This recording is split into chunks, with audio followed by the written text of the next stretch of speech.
જો તમે એક લાડુ લેવા માટે ડીશની અંદર હાથ નાખશો પરંતુ ડીશ ક્યારે ખાલી થઈ જશે એની ખબર જ નહીં પડે એવી રેસીપી આજે હું તમારી સાથે શેર કરીશ।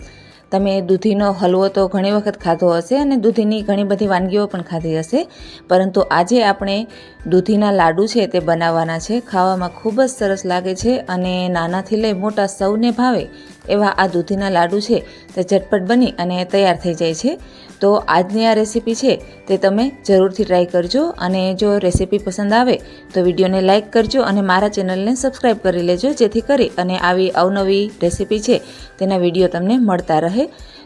આવી રીતે દૂધીના લાડુ છે તે તમે ક્યારેય નહીં બનાવ્યા હોય તો એક વખત આ રેસીપી છે તે જરૂરથી ટ્રાય કરજો અને તમારા અનુભવ છે તે મારી સાથે જરૂરથી શેર કરજો।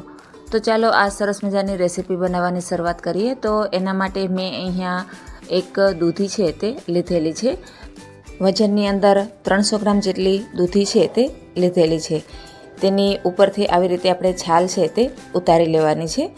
દૂધીની છાલ ઉતારી અને આપણે તેને ખમણી લેવાની છે। બંને બાજુથી જે વધારાનો થોડો ભાગ હોય તેને આપણે ચાકુથી કટ કરી લઈશું। પછી દૂધી છે તેને જે ઝીણું ખમણી આવે છે તેનાથી ખમણવાનું છે। જે ચીઝ માટે આપણે યુઝ કરતા હોઈએ છીએ તેનેથી આપણે ખમણી લઈશું। અહીંયા પકડતા ફાવે એના માટે મેં દૂધીના 2 કટકા છે તે કરી લીધા છે।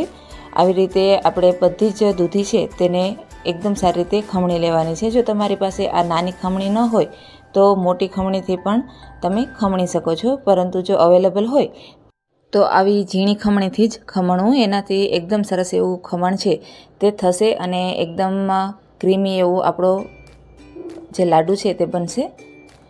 તો હવે આપણે બધું જ ખમણ છે તે કરી લીધું છે। હવે એમાંથી આપણે પાણી છે તે કાઢી લેવાનું છે। દૂધીની અંદર પાણી છે તે વધારે હોય છે એટલે આવી રીતે હાથથી પ્રેસ કરતા જઈ અને બધું જ પાણી છે તે દૂધીનું કાઢી લેવાનું છે। જો પાણીની સાથે જ આપણે લાડુ બનાવશું તો તે થોડા એવા ઢીલા બનશે, એટલા માટે થોડી વાર માટે રેસ્ટમાં રાખી અને પાણીને આવી રીતે નિતારી લેવાનું છે।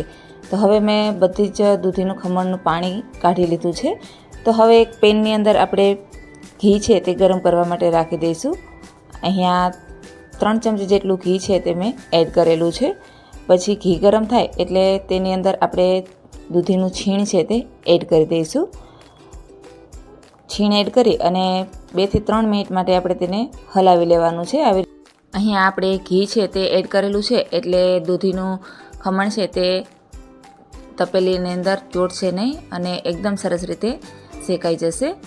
હવે 2 થી 3 મિનિટ પછી થોડું એવું ઢીલું છે તે થઈ ગયું છે અને આપણી દૂધી છે તે એકદમ સરસ એવી બફાઈ ગયેલી છે। તો આપણે તેની અંદર થોડો એવો ફૂડ કલર છે તે એડ કરીશું। તે બિલકુલ ઓપ્શનલ છે, તમે તેને સ્કીપ પણ કરી શકો છો, વધારે નહીં, બિલકુલ થોડો એવો જ ફૂડ કલર છે તે એડ કરી અને બધું છે તેને આપણે એકદમ સારી રીતે મિક્સ કરી દેવાનું છે। હવે તમે જોઈ શકો છો કે દૂધીની અંદર થોડો એવો ગ્રીન કલર છે તે આવી ગયો છે, પરંતુ હજી વધારે કલર છે તે આવશે, એટલા માટે શરૂઆતમાં જો ધોરી લાગે તો પણ ફૂડ કલર છે તે વધારે એડ નથી કરવાનો। પછી આપણે તેની અંદર દૂધ છે તે એડ કરીશું। મેં અહીંયા 1/2 લીટર જેટલું દૂધ છે તે એડ કરેલું છે। દૂધ એડ કરી અને ફરીથી આપણે તેને હલાવી લેવાનું છે। અહીંયા 300 ગ્રામ દૂધીની સામે મેં 1/2 લીટર જેટલું દૂધ છે તે એડ કરેલું છે। જો તમારે દૂધ એડ ન કરવું હોય તો દૂધની જગ્યાએ તમે માવો અથવા તો મિલ્ક પાવડર છે તેને પણ એડ કરી શકો છો। પછી 15 મિનિટ પછી તમે જોઈ શકો છો કે હવે એકદમ ગાઢું એવું આપણું આ મિશ્રણ છે તે થઈ ગયું છે। તો આ સ્ટેજ ઉપર આપણે તેની અંદર ખાંડ છે તે એડ કરીશું। ખાંડ એડ કરી અને ફરીથી આપણે તેને આવી રીતે હલાવતા જઈશું અને થોડી વાર માટે ચડવા દઈશું। પછી થોડું એવું વધારે ઘટ થાય એટલે આપણે તેની અંદર નારિયેળનું છીણ છે તે એડ કરવાનું છે। એકદમ ઝીણું નારિયેળ જે આવે તે એડ કરીશું। અડધી વાટકી જેટલું મેં એડ કરેલું છે અને ફરીથી તેને મિક્સ કરી લઈશું। આવી રીતે હલાવતા જઈશું અને જ્યાં સુધી એકદમ ઘટ્ટ પેંડા જેવું આપણે આ દૂધીનું મિશ્રણ છે ન થાય ત્યાં સુધી આવી રીતે હલાવવાનું છે। તો હવે તમે જોઈ શકો છો કે એકદમ સરસ ક્રીમી એવું આ થઈ ગયું છે। તો હવે આપણે આ સ્ટેજ ઉપર ગેસ છે તે બંધ કરી દઈશું અને તેને ઠંડુ થવા માટે રાખી દેવાનું છે। આપણે તેને 15 થી 20 મિનિટ માટે ઠંડુ કરી લીધું છે। હવે તમે જોઈ શકો છો કે 15-20 મિનિટ પછી એકદમ ક્રીમી એવું આપણું આ દૂધીના લાડુનું સ્ટ્રક્ચર છે તે તૈયાર થઈ ગયું છે। તો હવે આપણે આના લાડુ છે તે બનાવી લઈશું. એકદમ નાના નાના એવા સરસ મજાના આપણે દૂધીના લાડુ છે તે તૈયાર કરી લેવાના છે. અને પછી તેને આપણે નારિયેળના ખમણની અંદર આવી રીતે ડીપ કરી દઈશું, જેથી કરી અને એકદમ સરસ એવા આપણા લાડુ છે તે દેખાય. તો બસ આ જ રીતથી આપણે બધા જ લાડુ છે તે બનાવી લેવાના છે. તમારે જે સાઇઝની અંદર અથવા તો જે શેપની અંદર લાડુ જોઈતા હોય તે શેપની અંદર તમે બનાવી શકો છો. તો આપણા આ સરસ મજાના દૂધીના લાડુ છે તે એકદમ તૈયાર થઈ ગયા છે. જેને જોતાં જ ખાવાનું મન છે તે થઈ જાય એવા આ દૂધીના લાડુ છે તે આપણા બની અને તૈયાર છે. તો આ રીત છે તે તમે એક વખત જરૂરથી ટ્રાય કરજો. તો આપણા સરસ મજાના દૂધીના લાડુ તૈયાર છે. તમે ગમે તે ઓકેઝન ઉપર આ છે તે લાડુ બનાવી શકો છો. આ જ રીતથી મેં બીટના લાડુ છે તે પણ બનાવેલા છે. એના માટે સેમ પ્રોસેસ આપણે જે દૂધીના લાડુ બનાવવા માટેની હતી એ જ રહેશે અને એ જ પ્રોસેસથી આ લાડુ છે તે બને છે. મેં બંને લાડુ છે તે અહીંયા બનાવેલા હતા. જો તમારે આ બીટના લાડુની ફૂલ રેસિપી છે તે જોઈતી હોય તો મેં વિડીયોના એન્ડની અંદર અને ડિસ્ક્રિપ્શન બોક્સની અંદર આપી દીધેલી છે. તમે ત્યાંથી જોઈ શકો છો અને આ લાડુ છે તે બનાવી શકો છો.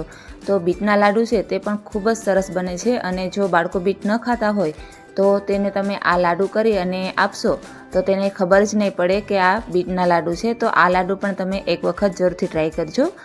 ઘરની અંદર નાનાથી લઈ મોટા સૌને આ લાડુ છે તે ખૂબ જ ભાવશે અને કોઈને ખબર જ નહીં પડે કે આ લાડુ છે તે બીટમાંથી બનેલા છે. કારણ કે બીટ છે તે ખૂબ ઓછા વ્યક્તિને ભાવતું હોય છે, પરંતુ જે લોકોને બીટ ન ભાવે તેને પણ આ લાડુ છે તે જરૂરથી ભાવશે. તો આ બીટના લાડુ છે તે પણ તમે જરૂરથી ટ્રાય કરજો. અને બંને લાડુની અંદર તમને કયા લાડુ છે તે વધારે પસંદ આવ્યા તે મને કોમેન્ટ કરી અને જરૂરથી જણાવજો. તો અહીંયા હવે આપણા દૂધીના અને બીટના બંને લાડુ છે તે બની અને તૈયાર થઈ ગયા છે. હવે 10થી 15 મિનિટ માટે આપણે આ બંને લાડુ છે તેને ફ્રીજની અંદર સેટ થવા માટે રાખી દઈશું. 10થી 15 મિનિટની અંદર એકદમ ક્રીમી એવા આપણા લાડુ છે તે બની અને તૈયાર થઈ ગયા છે. જે બિલકુલ પેંડા જેવા જ લાગશે અને ખાતા ખબર જ નહીં પડે કે આ લાડુ છે તે દૂધીમાંથી બનેલા છે. તો આજની આ રેસીપી છે તે તમે જરૂરથી ટ્રાય કરજો.